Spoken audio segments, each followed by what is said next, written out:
Hello everyone, welcome to Bada Paisa. Let me show you some important news that are driving the market these days, and you should know what it is. So watch this video till the end. You will come to know very interesting fact about the superpower of the world, United states. हम सब जानते हैं USA एक super power है। Dollar is a international trade currency. जिस भी country के पास foreign currency मतलब कि डॉलर की कमी हो जाती है, उस कंट्री की इकोनॉमी पर बहुत बुरा असर पड़ता है, क्योंकि जो भी आप ट्रेड करते हो इंटरनेशनली आपको उसके लिए डॉलर देने पड़ते हैं, और जब आपके पास डॉलर नहीं होंगे तो इससे आपकी जो होम करेंसी है वो वीक हो जाती है और उससे महंगाई बढ़ती है, जिसे हम इन्फ्लेशन कहते हैं। और आए दिन हम ये सुनते हैं कि किस तरह से कोई कंट्री बर्बाद हो रही है महंगाई की वजह से। दुनिया के जितने भी सेंट्रल बैंक है वो ज्यादा से ज्यादा डॉलर अपने रिजर्व में रखना चाहते हैं as a safe haven currency. जितना भरोसा उन्हें अपने होम करेंसी पर है उससे कई गुना ज्यादा भरोसा उनको डॉलर पर है।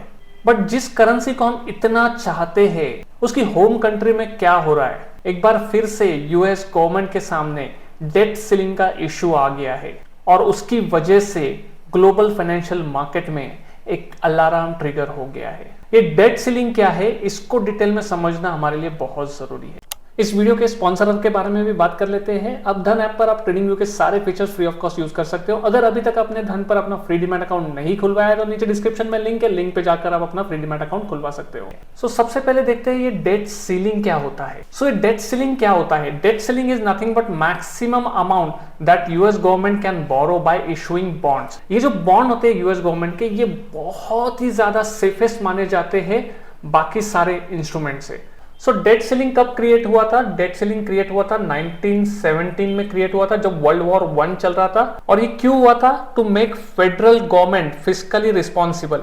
1917 से पहले जब डेट सीलिंग नहीं था तो गवर्नमेंट जितना चाहिए पैसा खर्च कर सकती थी अपने रिक्वायरमेंट के हिसाब से। लेकिन जब डेट सीलिंग इंट्रोड्यूस हुआ 1917 वर्ल्ड वॉर 1 के दौरान, तब गवर्नमेंट फिस्कली रिस्पॉन्सिबल हो गई कि भाई मुझे इतना पैसा लगने वाला है और इतना ही पैसा मुझे मार्केट से मैं बोरो कर सकता हूं। एक सीलिंग आ गया गवर्नमेंट स्पेंडिंग पर, तो गवर्नमेंट को रिस्पॉन्सिबली आप स्पेंडिंग करना पड़ रहा था। अब वो जितना चाहे मर्जी टैक्स पेयर का पैसा खर्च नहीं कर सकती थी। अब ये डेट सीलिंग का साइज क्या है वो भी देख लेते हैं। 31.4 ट्रिलियन डॉलर अभी करंटली यूएस डेट सीलिंग का साइज है। इसको अच्छे से समझने के लिए हम इसको इंडियन रुपीस में कन्वर्ट करते हैं, which is equal to 2590 trillion rupees. अभी इंडिया की जो जीडीपी है उसका साइज है 165 ट्रिलियन रुपीज। तो आप इससे समझ सकते हो कि यूएस का जो डेट सीलिंग का जो साइज है वो कितना बड़ा है। लास्ट 100 ईयर से ये डेट सीलिंग चल रहा है।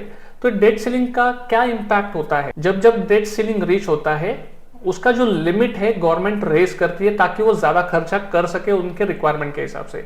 और इससे पहले हिस्ट्री में कई बार ये डेट सीलिंग का जो लिमिट है कई बार ये इंक्रीज किया गया है। अब ये क्यों रेज किया गया है? To avoid the risk of US defaults on its debts. US government पैसा उठाती है बॉन्ड इशू करके। अब यूएस गवर्नमेंट पैसा कैसे जमा करती है? बॉन्ड इशू करके। अब गवर्नमेंट के पास उन बॉन्ड होल्डर को इंटरेस्ट देने के लिए पेमेंट ही नहीं होगा, कैश ही नहीं होगा, तो उस केस में उनको डिफॉल्ट होना पड़ेगा। और अगर वो डिफॉल्ट हो गए तो उसके क्या इंपैक्ट होंगे वो भी हम देखने वाले हैं। इससे क्या रिस्क हो सकता है? Fail to pay interest payment to the bond holders, the US would be in defaults, lowering its credit rating and increasing the cost of its debt. अब अगर गवर्नमेंट फेल होती है इंटरेस्ट पेमेंट करने के लिए अपने बॉन्ड होल्डर्स को, तो उस केस में क्या हो जाएगा? यूएस डिफॉल्ट तो हो ही जाएगी, लेकिन साथ ही साथ उनकी क्रेडिट रेटिंग कम हो जाएगी। क्रेडिट रेटिंग जब भी किसी भी कंट्री की कम होती है तो उनको जो डेट लेना पड़ता है हायर इंटरेस्ट पे लेना पड़ता है। इससे दो इशू खड़े होते हैं। पहला इशू ये है कि जो लोगों का ट्रस्ट है यूएस गवर्नमेंट के ऊपर वो कहीं ना कहीं कम होता है। साथ ही साथ आपको नेक्स्ट टाइम अगर आपको क्रेडिट आपको कहीं से लेना है तो आपको ज्यादा इंटरेस्ट पेड करना पड़ेगा। आपकी यहाँ पर क्रेडिट रेटिंग भी कम हो रही है, प्लस आपको ज्यादा इंटरेस्ट देना पड़ रहा है। अब डेट सीलिंग की वजह से ऑलरेडी गवर्नमेंट के पास कैश नहीं है और अगर मुझे बोरोइंग करनी है तो मुझे ज्यादा इंटरेस्ट देना पड़ेगा। अब पैसा नहीं है, इसके लिए मैं पैसा उठा रहा हूं और उसका बॉन्ड का पैसा देने के लिए मैं पैसा कहां से लाऊंगा? दोनों तरफ से रिस्क ऐसे कंट्री पर बन जाती है। अब क्या इससे पहले डेट सीलिंग से कोई इशू फेस हुए हैं? यस, हुए हैं। शटडाउन होना पड़ा है गवर्नमेंट को, क्योंकि गवर्नमेंट चलाने के लिए आपको जो एक्सपेंडिचर करना है, पैसा ही नहीं है आपके पास, तो आप गवर्नमेंट कैसे चलाओगे? इन 1995 बिल क्लिंटन जो तब के प्रेसिडेंट थे, उन्होंने ये जो खर्चा जो कर रहे थे वो उसको कम करने के लिए उन्होंने रिफ्यूज कर दिया, जिसकी वजह से उन्हें बहुत सारे प्रॉब्लम्स को फेस करना पड़ा। 2011 में बराक ओबामा को भी सेम सिचुएशन फेस करनी पड़ी। During this time US treasury debt was stripped of its AAA rating by S&P, a rating it held for more than 70 years। So अब इशू क्या है? Why not raising debt ceiling again? ये तो बहुत simple है कि date ceiling का जो लिमिट है इसको बढ़ा दो, बट इशू यहां पर है recent election of Californian Republican Kevin McCarthy to House Speaker raises prospect that lawmakers may vote against lifting the debt ceiling later this year। अब ये जो कैलिफोर्नियन रिपब्लिकन है केविन मैकर्थी, इनको अपॉइंट किया गया है एज अ हाउस स्पीकर, और ये लॉ मेकर नहीं चाहते कि डेट सीलिंग को उठाया जाए या डेट सीलिंग की लिमिट को बढ़ाया जाए, जब तक गवर्नमेंट अपने जो खर्चे हैं इनको ड्रास्टिकली कम करने के लिए तैयार नहीं होती। सो ये सबसे बड़ा इशू यहां पर आने वाला है। इससे पहले हमने देखा था कि जब बिल क्लिंटन का जब प्रेसिडेंसी था तब उन्होंने रिफ्यूज कर दिया था कि हम हमारा खर्चा कम नहीं करेंगे। सो सेम इशू यहां पर भी आने वाला है। गवर्नमेंट कहां पर अपना एक्सपेंडिचर कम करेगी वो सबसे बड़ा इशू आएगा, और the chances are very high कि यहां पर यूएस डिफॉल्ट हो सकता है। अगर ये डेट सीलिंग लिफ्ट नहीं किया गया और यूएस अगर डिफॉल्ट हो गया तो इसके क्या इंपैक्ट होंगे वो भी समझते हैं। अब ये जो मूडी है, जो रेटिंग एजेंसी है, इनके एनालिटिक्स ये प्रेडिक्ट कर रहे हैं कि the 4-month default would shape around 4% from US GDP. ये तो हो गया सबसे पहला इंपैक्ट। दूसरा क्या होगा? A default on US treasury bonds could lead to downturn similar to 2007-2009 great recession. अगर ये डिफॉल्ट होता है तो 2007-2008 में जो फॉल हमने देखा था वैसा फॉल मार्केट में दोबारा आ सकता है। तीसरा इंपैक्ट क्या हुआ? Potential to unnerve financial market. Financial market ऐसे न्यूज की वजह से पूरी तरह से डिस्टर्ब हो सकता है। अब एक स्टेटमेंट बहुत इंपॉर्टेंट है when it come to debt ceiling.